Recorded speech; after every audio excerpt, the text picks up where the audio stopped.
কিন্তু ভাই আপনি তো ইমাম সাহেবের এক ঘুরে করে দিলেন, এখন নামাজ পড়াবে নাকিটা? কা তুই পড়াবি? আমি তো আলহামদুলিল্লাহ শুনেই ঠিক মতো পড়তে পারি না, 3-4 বার ভুলে যাই। কি ব্যাপার ইমাম সাহেব, আপনার হায়া লজ্জা নেই?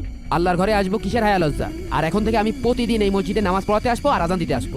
আপনি জানেন না আপনার আর আপনার বাপের এক ঘুরে করে দেওয়া হয়েছে? আপনি জানতো যান, আপনার আর এখন তো এই মসজিদে নামাজ পড়ানো লাগবে না। হ্যালো হ্যালো, একটি ঘোষণা, একটি ঘোষণা। আমাদের মসজিদের ইমাম সাহেব আর ওর আব্বা আমরা গ্রামবাসীর পক্ষ থেকে এক ঘরে করে দিলাম। হ্যাঁ ভাই ভাই, ওই কথাটা কন, ওদের সাথে যেন কেউ কথা না কয়। ওগের সাথে যদি কেউ কথা কয়, কোন লেনদেন করে, তাগেরও ওগের মতো এক ঘরে করে দেওয়া হবে। আবার এক ঘরে হয়ে জাতি এলো। এ মাতুব্বর কি যে শুরু করলো! ভাই আপনি যা করেছেন একদম ঠিক কাজ করেছেন, কিন্তু ভাই আপনি তো ইমাম সাহেবের এক ঘুরে করে দিলেন, এখন নামাজ পড়াবে নাকিটা?